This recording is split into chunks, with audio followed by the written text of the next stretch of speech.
My name is Elizabeth. My pronouns are she, her, and I'm really glad you're here. I have today a list of my favorite disturbing books. So these aren't the most disturbing, they're the ones that I enjoyed the most, but still fit within the definition of a disturbing book. They are in order of preference, my preference. So if that's something that sounds interesting to you, why don't you join me for the ride?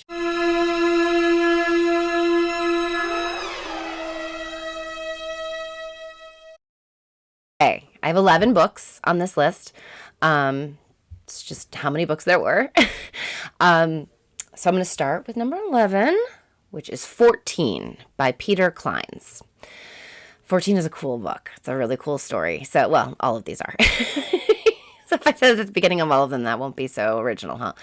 So, first of all, the main character is incredible. He has a photographic memory, or eidetic memory is a much more accurate way of calling it. Anyway, and he describes the way that sometimes in his brain, when he has bits of information, there's like little creatures that come in and like put it all together for him so that he can see what all the information together adds up to and what it means. So he's incredible. And he moves into an apartment. And I believe he moves into apartment 14, which is why we get 14.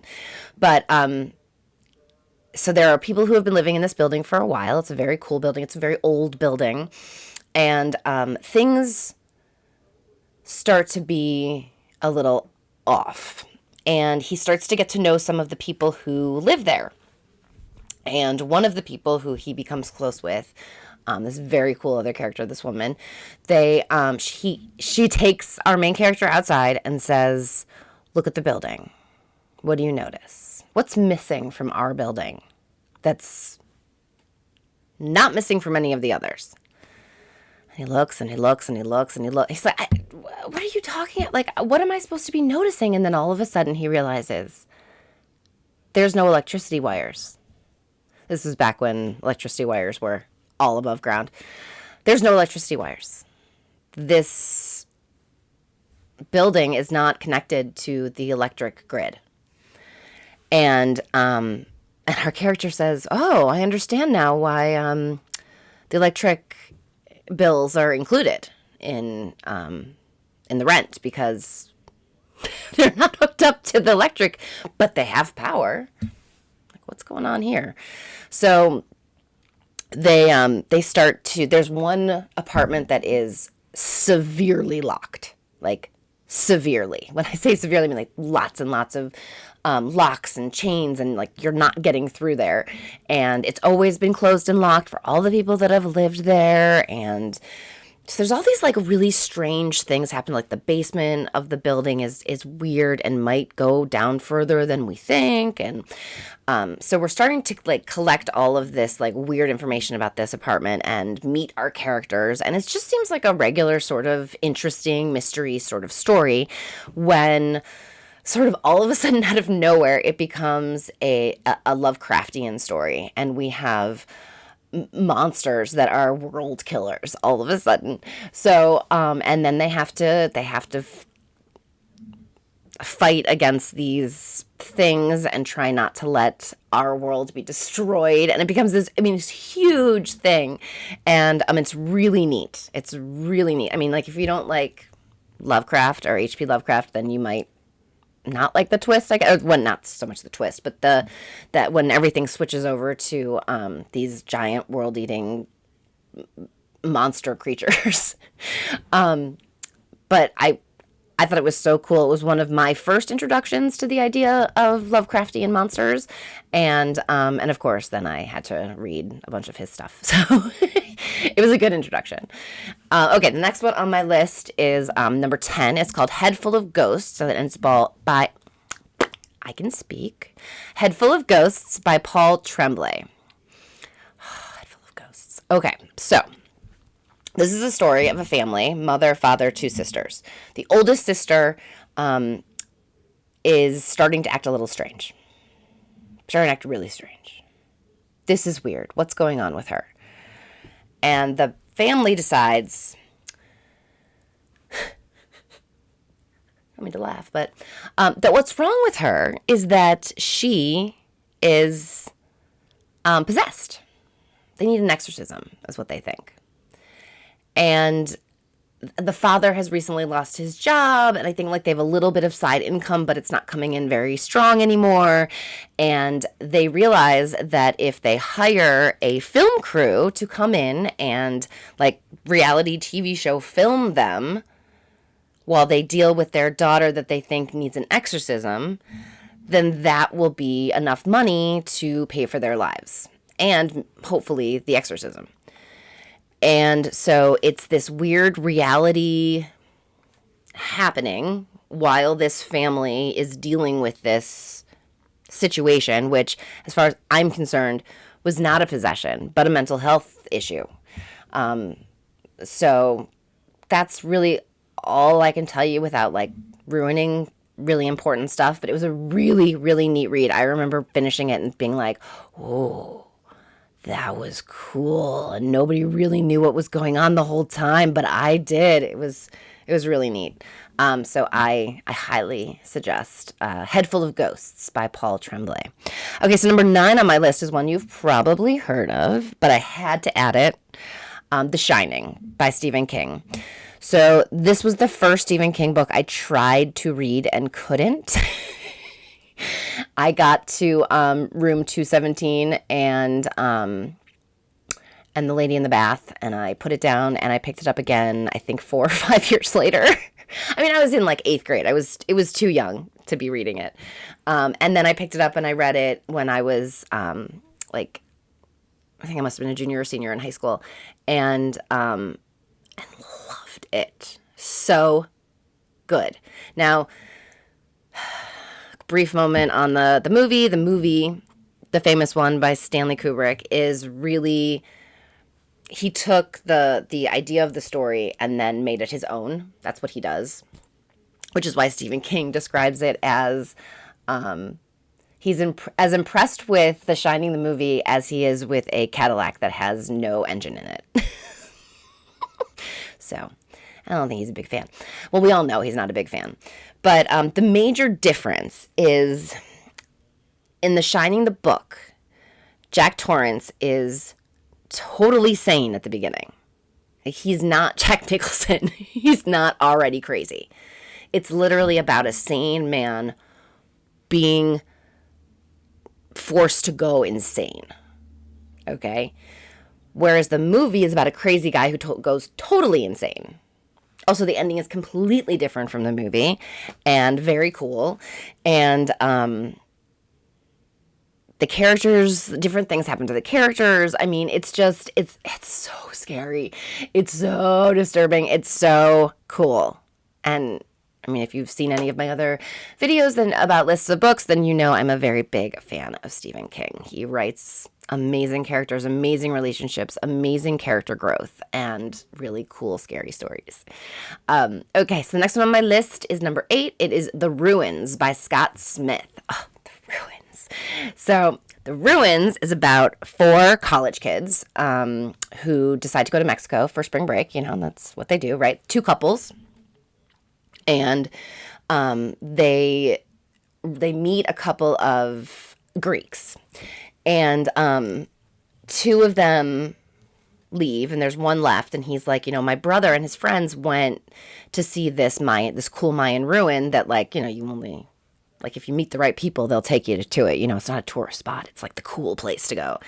And he's like, you know, my brother and his friend left, and they haven't been back yet, so I'm thinking of going and just making sure that they're okay. You know, we were going to meet after, but I know where they were going. They left me a map. So do you guys want to come with me to see this cool, awesome Mayan ruin? And they're like, okay, cool, that sounds great, whatever. One of them, you know, is a girl who always has her camera, and so she's like, ooh, I'll take my camera and we'll take pictures. Maybe they'll be natives or, you know, cool stuff. And they walk into they can sort of see it in the distance, and they walk into the clearing, and there is this huge ruin. It's got stairs on at least 2 sides, or maybe one side. I don't know, there's stairs to get up to the top, and the top is flat. And it's surrounded, there's like a lot of foliage growing on this, you know, like, because clearly nobody's really maintained it at all. And they come out and they look and they're like, wow, this is so cool. And the natives from that area come out and start yelling at them. But they're not yelling at them in Spanish, because one of them actually speaks Spanish, but it's like a different dialect and they can't quite understand what they're saying. And they don't understand why they're being yelled at, but they're being yelled at and they're being yelled at. So they're starting to back up. And as they back up, they're backing closer and closer to the ruin, and they're being yelled at louder and louder and louder and louder. And they don't understand what the problem is.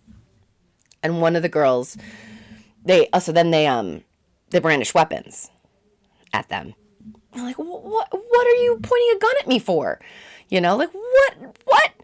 And one of the girls, I don't remember if she trips or how she ends up with vines in her hand, but she throws them at the people because she's just aggravated and she's trying to, like, you know, stop yelling at us. And it hits, the vine hits a little boy. And everyone starts yelling at the little boy. And the boy is, like, really scared, and he's looking around and he's backing up and he doesn't understand, and they shoot him. Maybe with an arrow. I don't know if it was a gun or an arrow. Anyway, so this little child who was part of their community is now dead. And they chase these people, these 4 college kids and this one Greek, up the ruin. And when they get to the top of the ruin, they see that the Greek's brother's camping gear is up there, but his brother is not.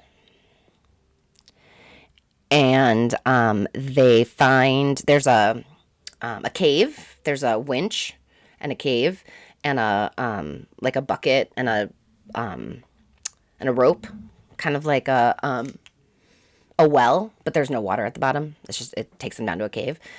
And one of the guys, he thinks he hears someone down there, and the Greek guy, and he's like, I have to go down there. What if that's where my brother is? Like, I have to go. And he tries to go down there, and I think it's like the rope isn't long enough, and he ends up falling and, like, breaking, like, lots of things. Like, his legs are really messed up, and maybe his back is even broken. And they have to figure out a way to get him out of the cave. The 2 girls end up going down. They build a stretcher. Then they hear a phone ringing, and the girls go back down to try to find the phone ringing. And that's when they discover that the flowers on the vines are the ones who are making the sounds that they're hearing. So when they hear a person speaking, help, help, that is the flowers. When they hear the phone ringing, that's the flowers. And when they wake up the next morning, they take, the Greek's legs had, like, lots of cuts and stuff on them. And then when they take the sleeping bag off of him, the vines have, like, eaten they're carnivorous plants. The vines like to eat people. And so the natives are trying to make sure that the vines don't get past the Mayan ruin. And our people are seriously stuck there. Just a quick thing about the movie. The movie is very, very good. I enjoyed the fact that the author wrote the screenplay. The author of the book wrote the screenplay for the movie. And the terrible things that happened to certain characters, he, like, switched it around. It was like, well, in this version, maybe I'll be nicer to that one and meaner to this one. It's really, I found it very human that he did it that way. It was very cool. But the movie's pretty good. But again, I will always tell you, the book was better. Read the book first. You'll get more information out of the book. But it was really fun, really scary, really freaky, really cool book. Okay, number 7, The Last House on Needless Street by Catriona Ward. I think that's how you say that. The Last House on Needless Street. This is one of those books where you don't really know what's going on, or you think you know what's going on, but then you find out later that you really didn't know what was going on. So I'm going to have to be sort of vague about it. But it's about a man who lives in the last house on Needless Street. Shocking. And he lives there with a young girl and his cat. And the young girl stays in a, it like, she sleeps in a freezer, that doesn't have the lid anymore.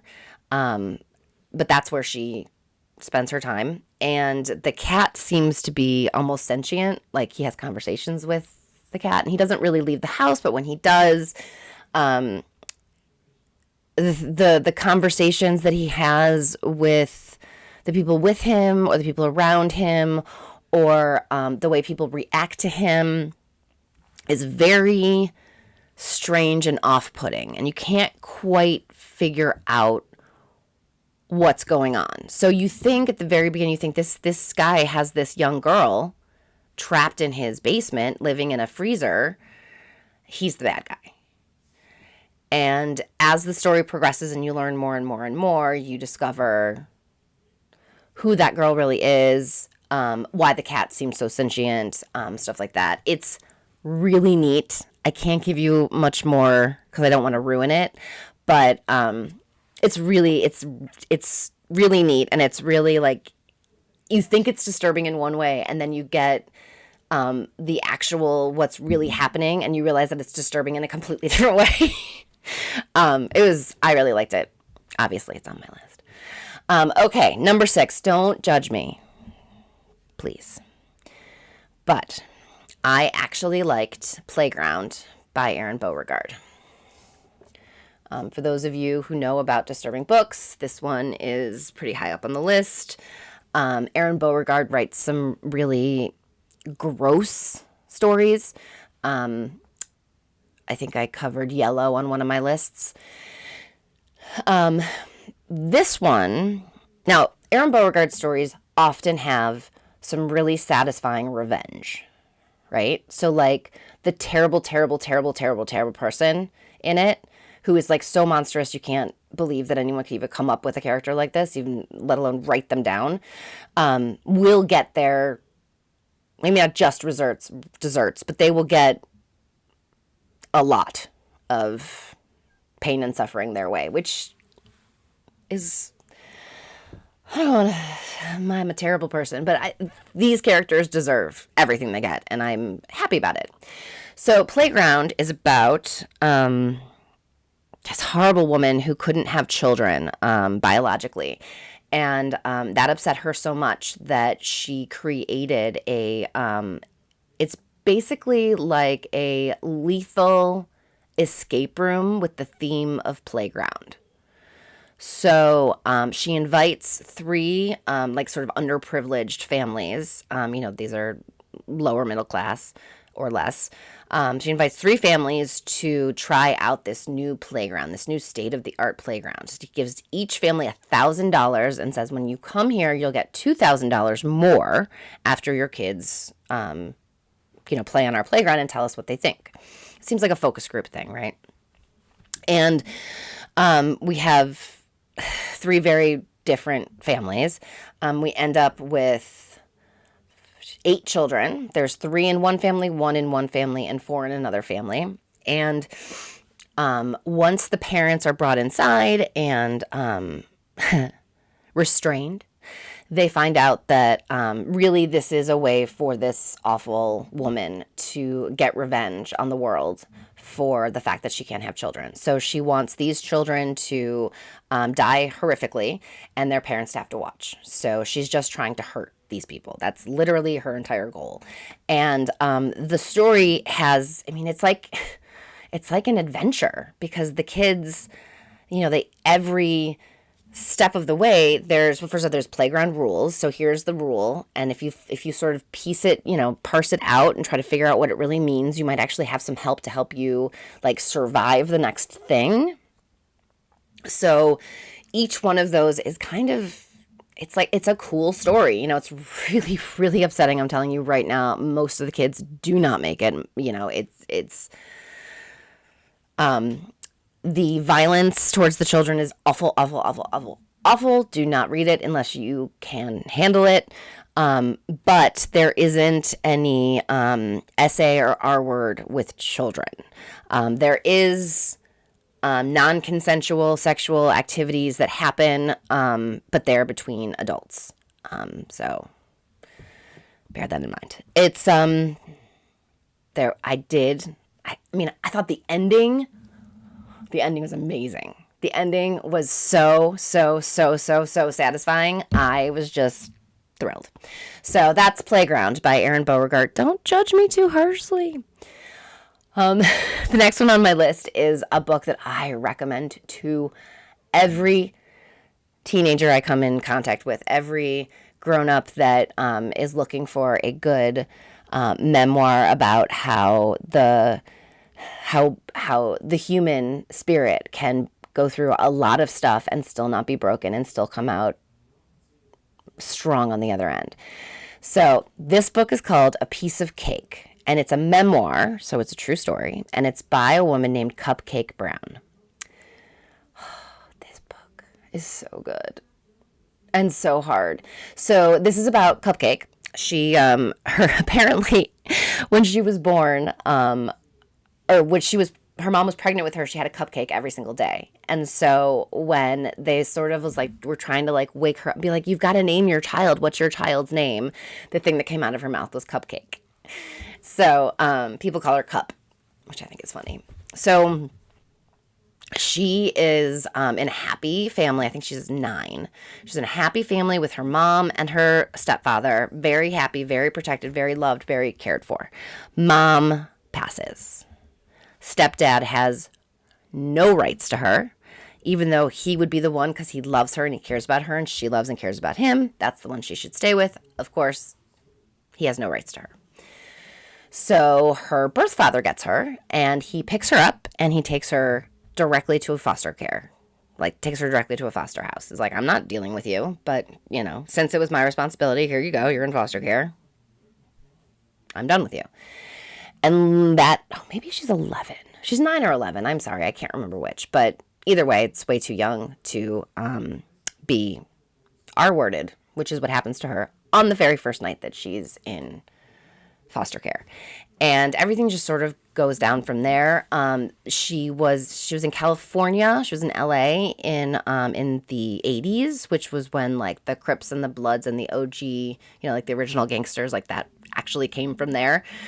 She knew those people and she was a part of it. So she was gangbanging and she was doing drugs and she had, I think, 3 or 4 abortions and she got into a lot of stuff. And what was really fascinating was when she said that the best scam, this is the 80s now, remember, that the best scam was you go into the white world and you get a job, a 9 to 5, and just an easy 9 to 5, job, and tell them that your grandmother died.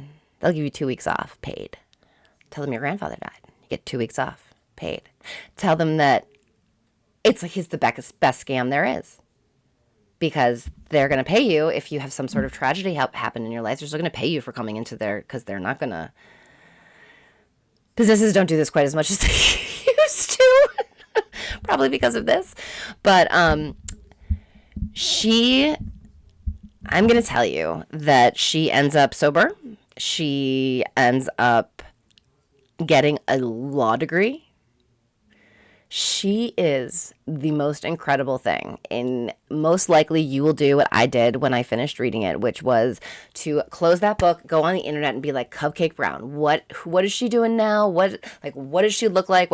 She has the best smile. She is so beautiful and her smile is so amazing, especially considering everything she's been through. And she's amazing. It's such a cool story. It's really rough. The things that she has to go through are not easy to read about, but she's incredible. Cupcake Brown, A Piece of Cake. Highly suggest checking it out. Okay, the next one I have on my list, number 4. This is probably the oldest story on the book on this list. It's called We've Always Lived in a Castle, and it's by Shirley Jackson. Shirley Jackson has written some very, very famous disturbing stories. This one is about, so it's probably the 40s or 50s, and it says there's a small town, and there's one giant castle-like house in this town, and they're up on the hill, and the town is like down, like in the valley. They're up on the hill, and in that house lives 2 sisters and their uncle, and there's been a tragedy. A tragedy has happened as part of that family. That we slowly start to find out what that tragedy was. And it turns out that one night so there's Mary Cat and Constance. So Mary Cat is the younger one, Constance is the older one, and then Uncle Julian. They're the ones that still live at the house.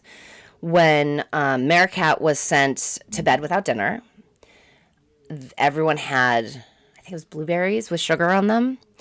And Uncle Julian used a very, very small amount of sugar, and Constance didn't use any. And everyone who ate the sugar died of poisoning. Constance was put on trial. She was found not guilty. Fine. So now there's this lore in the town. Nobody likes the Blackburns. I think it's Blackwells. Nobody likes the family. You know, when Maricat goes into town once a week so that she can pick up the things that they need, you know, like new books from the library, food from the grocery, stuff like that. She usually gets made fun of. She usually gets like messed with, you know, and she often says, she's like, I hate Tuesdays. Tuesdays are the worst. I have to go into the town. And she's very into like natural magic. So she'll do things like nail her dad's book to a tree to keep them safe. Or she'll bury coins on the property, just like in jars and coins, and she took her dad's watch and she buried the watch, and she's trying to keep everyone safe. She wants no evil coming, and she feels like there's evil on its way. And of course, the evil that shows up is their cousin, and their cousin shows up because he knows that there is a great deal of money in that house somewhere, and he wants it. So, and since he's a cousin and it's the 40s, 50s, he's seducing Constance, and he really frustrates Uncle Julian, and just the dynamics of the family, and what they have to go through. And then the way that their community, the little town, reacts to them and deals with them is really upsetting. And it's just, it's one of those that, like, if you're not engaging your brain with the story, you might miss the really important stuff. It's sort of subtle, but really cool. And once you realize like what's really being said, it's so good. It's so good. I've read it a bunch of times. There's also a movie that came out. It was actually really good. They did a really decent job with it. But again, if you really want to hear the story, the full story, the complete story, the good story, read the book. Read the book. We've Always Lived in the Castle by Shirley Jackson. Super, super cool story. Okay, number three. Number 3 is Before We Were Yours by Lisa Wingate. Now, this isn't quite historical fiction, but it definitely takes from real life. So what this deals with is deals with a person by the name of Georgia Tann. If you've never heard of her, she is sort of the grandmother of modern adoption. And I say that with a caveat, so hang out. Don't just take that information. Keep listening. She was the one that convinced the world, sort of, that when you adopt a baby, you get a blank slate. People used to, before Georgia Tann came along, people thought, like, if you want a Jewish baby, then you need to adopt from Jewish parents. If you want a Catholic baby, you need to adopt from Catholic parents. If you want those kinds of things are actually not ingrained in who we are as babies. Babies are much more blank slates than that. So, Georgia Tann's thing was, no, this is a blank slate. This child is not Catholic. They're not Christian. They're not Muslim. They're not Jewish. They're not, from a lower class family and therefore don't know, like they're from poor parents, so therefore they're worse. No, no, no, no. This is a blank slate, this child. This child is a blank slate. You can raise them to be whatever it is you want, which is a beautiful thing that she taught the world. But the reason that she taught the world that is pretty much awful. She's the worst. She would steal children from parents, literally. If someone came to her, they were a young unwed mother, they would give birth, and Georgia would say, your kid died, sorry, or we're going to take care of it, don't worry, you can leave. Meanwhile, the child didn't die, and, the things that she did, she stole children. So this story is about a family with that live in the swamps of somewhere. This is in the South. They live in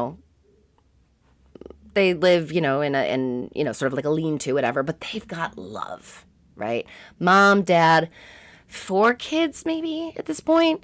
And mom is giving birth to the youngest, and there have been some issues. So they decide they need to take her to the hospital. And while mom, dad, and baby are at the hospital, someone shows up from Georgetown, like sent by Georgia, to steal these kids, and they're blonde and blue-eyed. Ooh, they're good ones, right?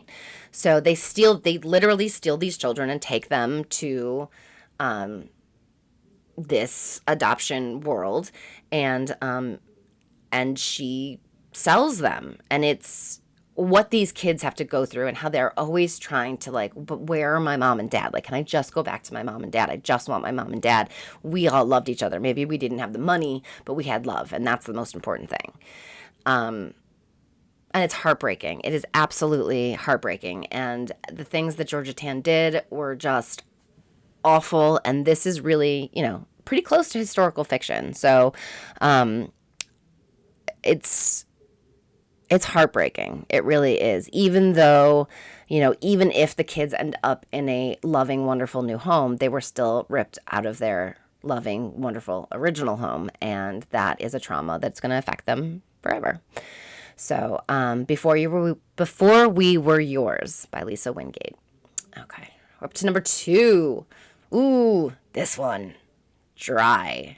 By Neal and Jarrod Shusterman. So Neal Shusterman writes a lot of YA books. Jarrod Shusterman is his son. So the two of them wrote this one together, which I think is super, super, super awesome and cool. So Dry. Dry is about... okay. This could happen, which is why it's so creepy. I don't know what you know about water in California, but the water from California comes from the Colorado River. And in this book, the water is getting to be not as available as it has in the past. And in Colorado, they turn off the river so that California's not getting any more water. They call it the Great Tap Out. Literally, there's no water. Now, if you read disturbing books or dystopias or what have you, you know that you've read about how people are trying to figure out how to eat, and, it takes 3 weeks before you haven't eaten anything before you actually, perish. And well, when it comes to water, it takes 3 days. And that's if you're not actively sweating, right? You're not losing water weight with every step. So this is about a family. So there's 2 children, 2 parents. The parents they leave the kids because they're going to go to the beach where there's a desalination machine. Desalination is the removal of salt from water. And they're going to go get water for everyone. And the kids are left without their parents for the rest of the story because it's a YA story, and that's how that works. And the different people, the different kids that they meet and that either help them or hinder them or, are selfish or aren't selfish or help or don't help, all that happens. And it's like an adventure. It really is like an adventure. They're literally trying to find water anywhere. And there are times when they literally the bottle is just within reach and they can't get it. It's just... And the description of the water zombies, people who are really close to perishing from dehydration, and the way that they're explained. And one of our characters gets that close, and it's, oh God, and I think, because we know that water is so precious, and that there's often talk about, droughts and lack of water and how terrible that would be for the human beings on our planet, that there's something really, really scary about it. There's something very real about the story. Okay, we have reached my favorite book. Okay, I have a lot of favorite books. But this one is definitely my favorite disturbing book. And it is called FantasticLand by Mike Bockoven. And I listened to it the first time. I've listened to it countless times at this point. And I've purchased the book, and I've also read the book because it's the coolest thing. So this book is about an extremely devastating hurricane, much worse than any hurricane has ever hit Florida, hitting Florida, and being such a disaster, such an absolute humanitarian disaster, that some of the neighborhoods are not visited for a month or 6 weeks or two. I mean, it's like really bad. It hits far more north, it's far stronger, and then it rains like for the next 4 weeks. So there's just this water everywhere, but not water you can drink, right? So that's like the major thing that happens to the world, but what we focus on is FantasticLand. So FantasticLand is kind of like a Disney or Universal Studios. And the way that this story is so cool. The way that the story is told is as if a reporter wrote it, and he interviewed different people who had experienced things or had knowledge about things, and he publishes exactly their words. So each chapter is from a different person's point of view, and it continues the story. So the first person we hear from is the historian. The FantasticLand historian tells you about Johnny Fresno, who's the one who created FantasticLand, where he came from, how he came from, who he was, what his dreams were, who he worked with, and how there was another guy, Trask, who he was the dreamer, Trask was the reality and the money, and how between the two of them they managed to make this really cool FantasticLand with, I think it's 5 different areas. So there's the Pirate Cove, the Fairy Prairie, the World Circus, Futureland, Hero Haven, and then the Golden Road. And the Golden Road is when you first walk in, like where all the shops are. Have you ever been to Disney? Like when you first walked in, all the shops are there first, and then there's the different, like within the Magic Kingdom, right?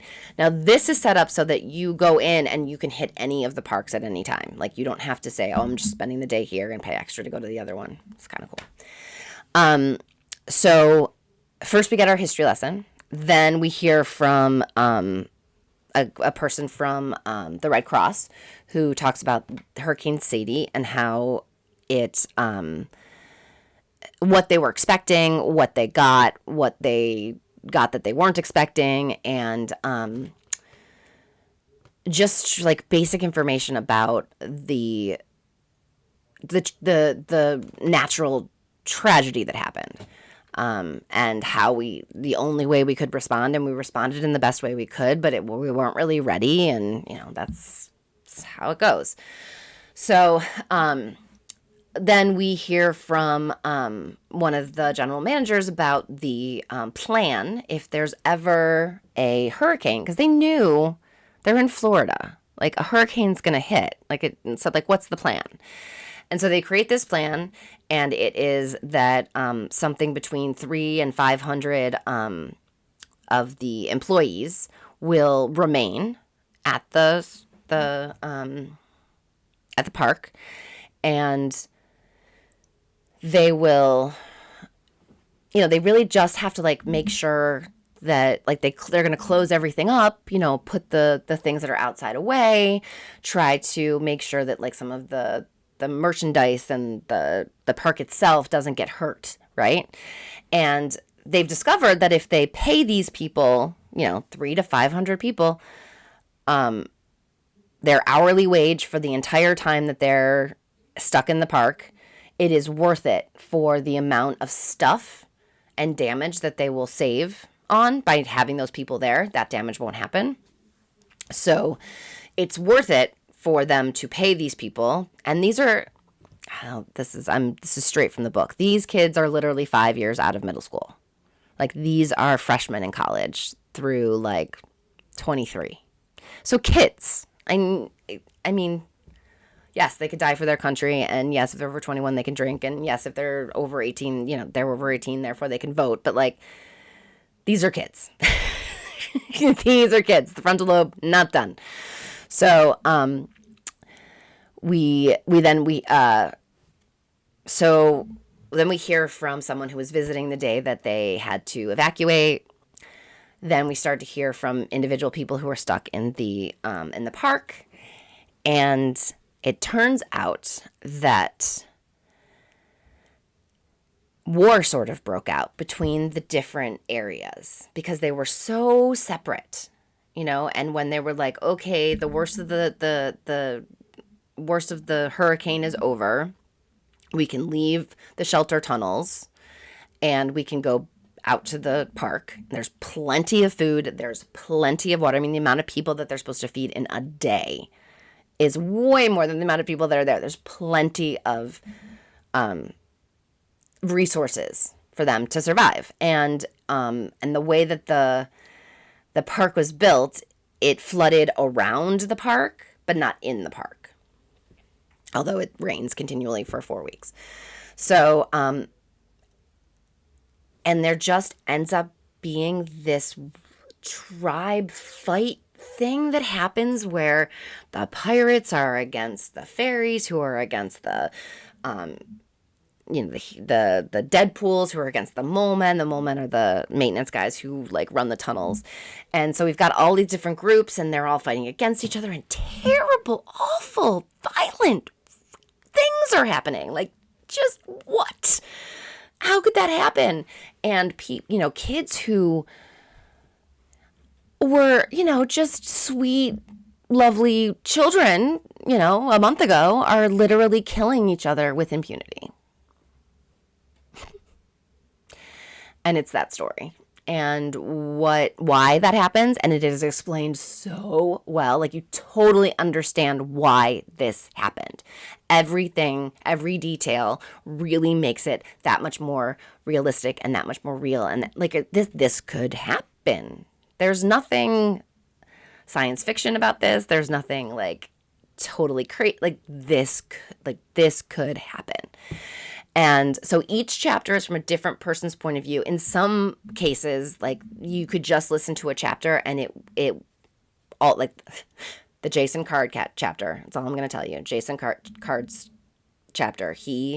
That story could be a short horror story just in and of itself alone. I have listened to that chapter alone by itself many times. It's so scary. It's so good. And the author stops in and like makes a couple of notes as he goes, which makes that the reporting that much more real. I mentioned that I listened to this the first time.